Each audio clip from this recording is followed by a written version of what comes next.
Meu nome é Adam William e eu tenho humor quebrado. E talvez por isso, justamente por isso, que eu achei Happy Gilmore 2, ou Um Maluco no Golf 2, tão engraçado assim. Na verdade, não apenas o 2, porque o 1 também me arrancou boas gargalhadas. Eu nunca tinha visto até recentemente, vi há um tempinho, e eu achei muito legal. Achei um bom filme, um filme muito divertido, um filme muito engraçado.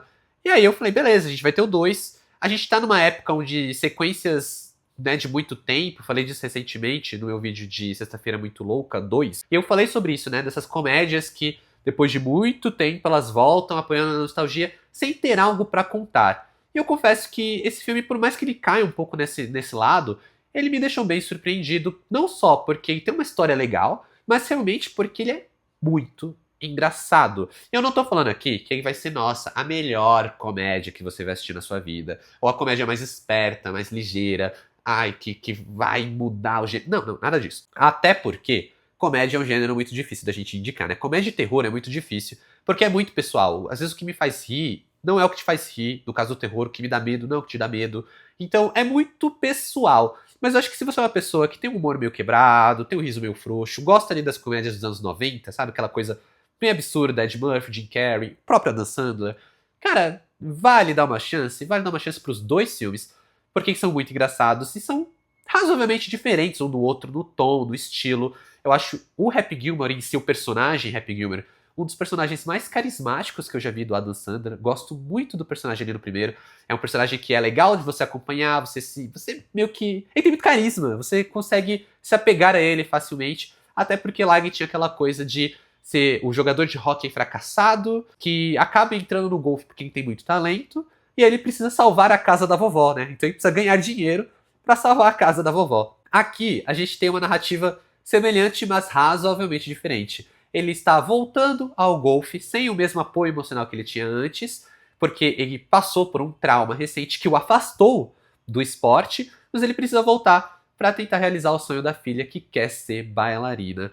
E apesar dessa história ser muito bonitinha e ter ali a sua semelhança, o tom, o estilo, eles são muito diferentes. E eu acho que isso talvez seja um grande trunfo para você diferenciar os dois filmes. Até porque o Adam Sandler, ele tá super à vontade no papel, mas ele não tá entregando uma tradicional comédia do Adam Sandler, sabe? Não é aquela comédia onde ele interpreta o cara que é um cara engraçado, mas é meio babaca, que vai ficar com uma mulher muito mais gata do que ele, com um humor mais infantil, mais quinta série, sabe? Por mais que tenha sua dose de humor quinta série, eu acho que Happy Gilmore ele consegue se basear numa pontinha de drama para conseguir alavancar o que tem de melhor, ao mesmo tempo que ele consegue trazer a comédia para os tempos atuais e construir um estilo, né, um tom razoavelmente diferente do filme original, o que por si só já é um destaque quando a gente vê tantas sequências que basicamente apostam no velho e seguro repeteco. Se o Happy Gilmore, no original, ele seguia muito aquela coisa de um humor mais noventista, né, aquela coisa de um humor mais simples, mais direto, talvez dá pra falar que é um pouco menos rebuscado, o que não significa que seja ruim ou menos engraçado. Aqui a gente nota uma busca por uma identidade diferente, né, uma busca por uma identidade baseada no absurdo. Então ele vai e tira um pouco dessa simplicidade, né, dessa brincadeira mais simples da comédia, e ele vai para um lado muito mais absurdo. Enquanto o primeiro já tinha, claro, seu toque de absurdo, esse segundo ele parte pra loucura total. E pode parecer que não vai funcionar, né? É uma coisa meio difícil, é uma coisa meio complexa. Mas eles conseguem fazer bem feito. E o melhor, conseguem fazer rir bastante. Que pra esse tipo de filme é o suficiente, né? A gente não vai ver esse filme querendo ver a revolução cinematográfica da vez. A gente vai querer dar uma boa risada, que é algo que o Adam Sandler consegue garantir de uma forma muito melhor do que muitos filmes da última safra do ator, digamos assim. Mas antes de eu continuar, eu quero só me apresentar para quem ainda não me conhece. Aqui quem fala é o Adam, sejam bem-vindos ao canal. Aproveita para se inscrever, se for novo por aqui, principalmente porque eu sei que muita gente que assiste os meus vídeos não estão inscritos ainda. E se você quiser ver o que eu tô assistindo, quer trocar uma ideia, vale me seguir nas outras redes sociais, o arroba está aqui na tela e os links na descrição do vídeo. Mas bora aí, falar de Happy Gilmore 2, O Maluco no Golfe 2, dirigido pelo Kyle Newacheck, que é um filme que ele me deixou bem surpreso, não só porque ele é uma comédia muito boa, mas porque eu esperava, tipo, aquela comédia mais, sequência, padrão, nostálgica, que, beleza, como eu falei, tem um pouco disso, não tem como fugir da fórmula Adam Sandler, mas é muito mais que isso. Aqui, a gente tem um filme que ele, como eu falei, tem uma pontinha de drama. Ele usa uma pontinha de drama para conseguir estabelecer melhor o seu humor, né? Para conseguir talvez alavancar um lado mais absurdo, que é onde o filme realmente se garante. Nessa lógica de criar o absurdo e buscar uma identidade através do absurdo, Happy Gilmore 2 se diferencia de muitas outras comédias do Adam Sandler, mas também consegue encontrar um estilo mais próprio, consegue encontrar um tom da comédia mais funcional talvez para os dias de hoje. Talvez se ele seguisse a lógica do primeiro simplesmente, se ele se limitasse ao tom do primeiro, hoje em dia talvez ele não seria tão engraçado, mesmo sendo uma sequência. Mas ele consegue estabelecer algo que ele vai funcionar para um novo público, consegue trazer boas referências, consegue trazer boas participações. Tem uma participação ali que eu fiquei muito surpreso de ver, eu não sabia que ela estaria no filme, mas quando eu vi eu falei, caraca, essa atriz deste filme me deixou muito curioso. Ao mesmo tempo que ele consegue trabalhar temas mais pesados através desse absurdo. A gente tá falando, por exemplo, de um filme que ele fala abertamente e diretamente, sem frescuras, sobre alcoolismo, que é um tema muito drástico, muito denso, é complexo de trazer, ainda mais se a gente está falando de uma comédia, né? Se a gente está falando de tratar isso sob um viés da comédia, é algo delicado. E eu acho que Happy Gilmore 2 consegue lidar com isso muito bem, por exemplo, tanto na figura ali do personagem do Ben Stiller, que é um personagem que volta do filme original, como na própria piada interna que existe ali dentro do filme, envolvendo cantis de bebida escondidos. Cara, toda vez que aparecia algum cantil. E eu só vou falar isso porque é muito absurdo. Toda vez que ele bebia, meio que escondido, do nada ele bebia alguma coisa, bebia álcool, assim, eu gargalhava. Eu ria alto e eu ria muito, porque era muito divertido. É tão absurdo que você compra. Não soa desrespeitoso, pelo menos ao meu ver, ainda que seja um tema delicado. Ele é tratado com a seriedade que lhe cabe, mas ele também ainda tá ali dentro do viés da comédia. Afinal de contas, a gente tá falando de um filme cômico. Esse filme tá longe de ser uma dramédia, tá? Ele é um filme realmente engraçado, ele é um filme absurdo, ele é um filme que usa um humor muito escrachado. Nunca é um humor tão bobo assim, eu acho que não é um humor tão quinta série como Gente Grande, Zohan, que são filmes que eu gosto, tá? Mas é outra prateleira. Mas é um humor que acaba sendo interessante para estabelecer a jornada do Happy Gilmore. É tanta piada que, assim, o Adam Sandler, ele não tem muita mão para escolher piada. Ele faz piada com o nepotismo, porque duas das filhas do ator estão no filme, e eu acho que a piada é boa, então sequer me incomoda. Tô só citando porque eu acho que vale citar, mas não é algo que me incomode de forma alguma. Eu acho que são boas piadas.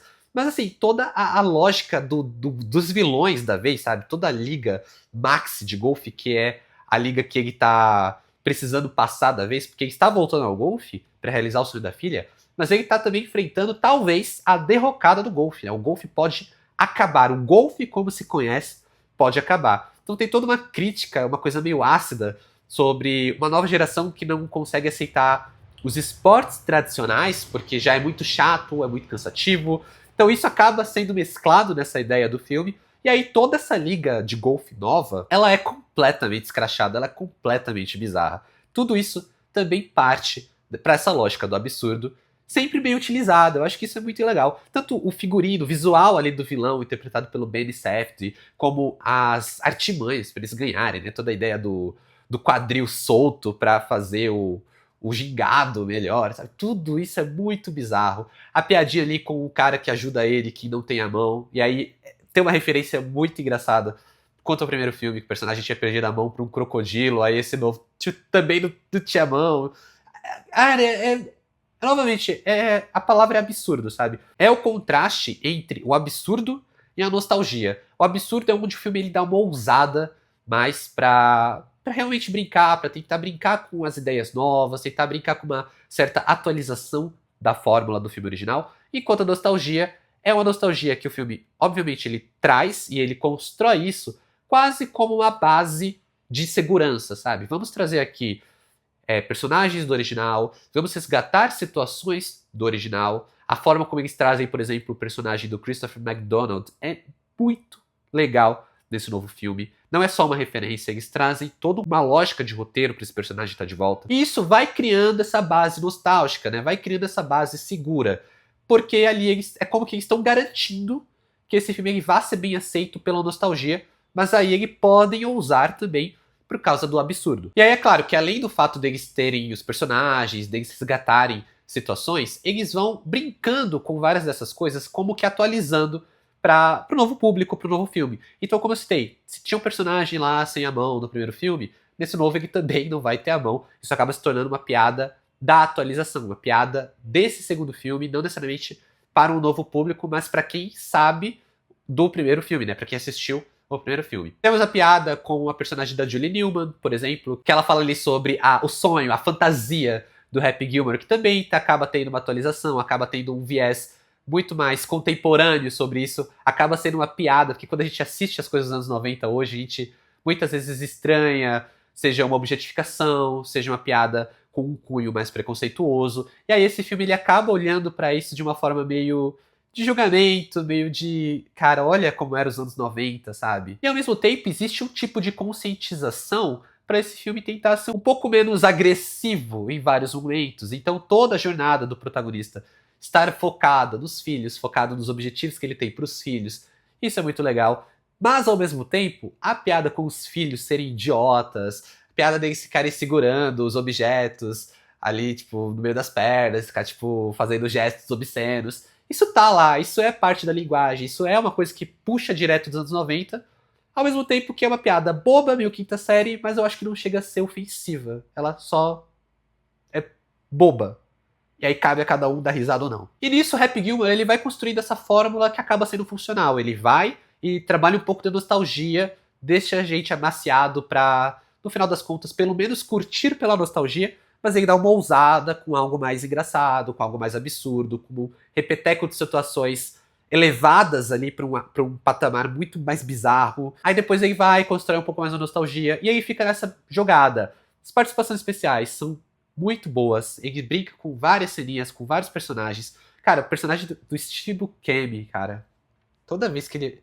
É outra coisa, toda vez que ele aparecia, de qualquer maneira, é engraçado. Eu dava risada, eu dava muita risada com isso. Ao mesmo tempo que você acompanhar o Happy Gilmore como esse personagem um pouco mais maduro, com mais dificuldades, com uma questão de um drama, né, um conflito pessoal mais acentuado, também acaba sendo muito legal. Também acaba transformando esse filme em algo mais especial, mais único, e que faz com que ele seja, né, uma coisa mais própria quando a gente olha para o que está sendo feito das sequências de comédias antigas e também do que o próprio Adam Sandler está sempre fazendo dentro da sua zona de conforto. Aqui ele está dentro da zona de conforto, ele está muito à vontade, mas ele não está tão nessa zona de conforto, sabe? Ele está ali meio que no limite, entregando algo legal e provavelmente resgatando um dos seus personagens mais carismáticos da sua carreira. Eu acho que nessa mistura, o absurdo ele acaba conseguindo elevar bastante o nível do filme. A nostalgia que tá lá,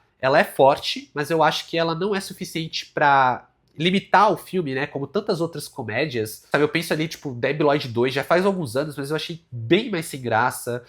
O Príncipe em Nova York 2, que é mais recente, que também é bem problemático, até Borat 2, que não consegue brilhar tanto quanto o original, apesar de que eu ainda acho um bom filme. E aqui a gente tem em Happy Gilmore 2 uma coisa que consegue se diferenciar de tudo isso, sabe? Consegue ser uma coisa mais própria, consegue brincar com uma linguagem mais atual, trazer alguns ícones do cinema mais contemporâneo, né, que o público vai reconhecer, ao mesmo tempo que ele brinca com a nostalgia, traz participações de quem assistiu o primeiro filme. É um filme que se baseia muito no primeiro filme nesse sentido, você tem que ter assistido o primeiro para conseguir aproveitar o máximo possível do segundo, e acaba colocando o filme nessa prateleira de sequências que existem por causa da nostalgia, mas sem limitar ele a isso, sabe? Sem limitar ele a ser simplesmente um filme nostálgico. Eu acho que ele é um filme muito legal, muito engraçado, acabou me surpreendendo e me rendeu um bom entretenimento. Como eu falei, para um filme desse, eu só quero dar risada, e eu ri bastante. Eu ri muito.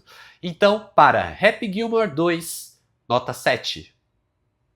Eu acho que é facilmente um dos melhores filmes do Adam Sandler desses últimos anos. E eu acho que quando a gente olha pra essa coisa da sequência nostálgica, ele é bem melhor que esses filmes de live action, tipo Lilo e Stitch, que é mais fraquinho.